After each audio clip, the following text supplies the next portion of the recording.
Hi, this is Aditi Rao Hydari, and you're watching me on Social Kandura. Hello and welcome to Social Kandura. My name is Gaurav, and today we have been joined by the very gorgeous Aditi Rao. And thank you so much for joining us over here, and it's a great pleasure to have you. How is Dubai treating you so far? Just flew in this morning. I've been here a few hours, Okay. but I always like coming here. I also have a cousin who I'm very close to who lives here with her Nice. family. So Okay. So you're aware of all things Dubai around over here, or are you still getting? as aware as possible. Okay, amazing.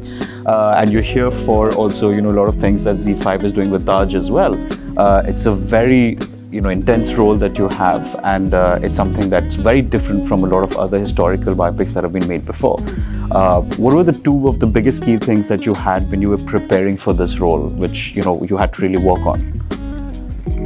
These are very hard questions for me because I don't think I have any kind of method. Yeah. I think a lot of the work happens just somewhere at the back of my head, but I think my main work is just to be present and to listen to the director and to also, in this case, I think at possibly the right time, I said something that I felt very strongly about the way that we were portraying Anarkali, because we tend to all look at her as a very, very tragic heroine. Right. But in this case, I felt like, in the way that the story was being told and in that context, I thought that it's very important to also show the fearless side of Anarkali for the fact that a girl who has been violated at 12, who has been locked up, but still believes in her dreams, still dreams of and hopes of freedom and love. That girl has a lot of conviction and courage, and also the fact that somebody like that, her loyalty is possibly something that gives her the courage to be able to look somebody in the eye and tell them the Right. truth and stand by her truth. And I think that's a very, very fearless person. And I felt it was so important to show that side of Anarkali and not just make her into a tragic heroine. True. And it could have gone that way. It could as have well. gone, yes, which Yeah. is what traditionally that has gone through. I mean, And- I wouldn't say traditionally, but it is possible to create an Anarkali like that, and possibly it was going in that direction. And I really am so grateful to the creative team, which is a very global team. Our director was from the UK, our writer was from LA and the UK, and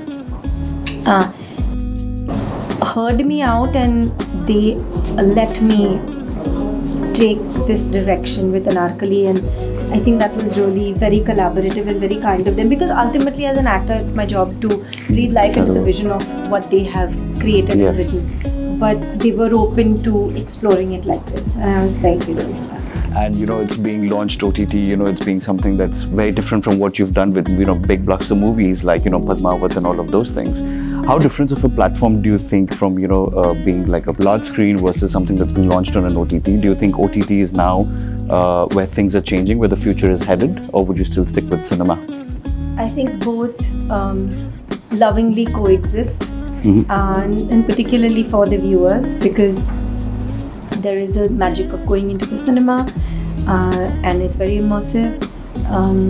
But at the same time, there's an intimacy of OTT platforms and the content that one has on OTT platforms. There's also a kind of fearlessness in the kind of content that is being greenlit for OTT platforms, because there are different kinds of pressures for True. theatre and for OTT.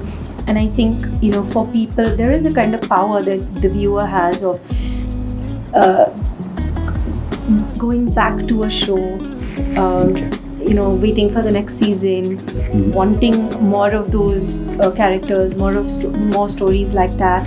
And somewhere I think that is very interesting. But as an actor, I feel for me, there's no difference between content that goes into the theatre or on an OTT platform, because all of us who creatively make that content, we do it with as much love, with as much True. conviction, with as much honesty and authenticity, and with as much love for the viewer who's going to consume it. And my thing is maybe naive but simple, is I want to sit in the audience's heart, And whether that happens from the theatre or from an OTT platform, it doesn't matter to me as long as they keep me in their heart. So I enjoy, I'm lucky to be a part of a generation where both coexist and both are loved and both have immense power and both are being consumed with as much love. True, and very importantly that you said OTT is a very interesting point because people can go back and watch it again and again. With the introduction of social media as well, a lot of content that goes out even before the movie's out in terms of social media as well. Even your social media as well. 10.5 million followers on Instagram, which is a very big number. Organic. So that's a very, very massive number. And when you have these big amount of Instagram followers, you truly become someone who people look up to, right?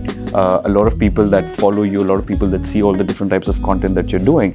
Obviously, Instagram plays a very vital role in developing that thing. How much do you think that makes a personal, like for example, your personal Instagram, how much does that weigh in when you're trying to promote the film or when you're trying to show your story of Anarkali, which, like you said, is very different from what what originally was decided? How much power does that have? For me, my Instagram or specifically, and even my Twitter account is me. So I try and keep it as real and authentic as possible in terms of I put out stuff that I want to put out. Yes, sometimes there is there is a work that I need to do or something that I need to promote, and that is also part of something that I as a celebrity believe in, that I have to do as a responsibility towards what it is that I do. So, but I do feel that social media is very powerful, and the thing is, the responsibility lies with us to use it responsibly and to use it as a positive, because it can also become a very, very complicated place and a place full of where people are venting and a lot of trolls as well, and spreading false news, etc., etc. So I think the responsibility lies with us, not just us as actors or as you said, celebrities or whatever, people who are known, but each and every single human being who is using these platforms, I think, needs to use them with love and responsibility. True, 100%. And obviously you're here in Dubai. Any places that you've been around town? Any specific areas that you like the most? Okay, so you've not been around. Okay, yeah. Usually when I come to Dubai, I hang with family because, like I said, I have a cousin and her family here, and I'm very, very close to them. And I usually come around Christmas time because it's her birthday then. Right. And so usually holidays in Dubai tend to be very decadent. Okay. I get thoroughly spoiled by my brother-in-law and my sister, and it revolves a lot around food. Food, is great. Yeah. It's very, very good. Yeah. Also the fact that I literally, like I said, I'm very spoiled when I come here, and I'm just like, it's just a great time. So I always have very good memories of Dubai. Amazing. I think every place, the place is made by its people, right? True. And the experiences that you have there is because of the people there. And I find Dubai very cosmopolitan like that, and it's very expansive in its culture. So I love that about it. Thank you so much for spending so much time with us, and we hope you get to see rest of Dubai sometime, and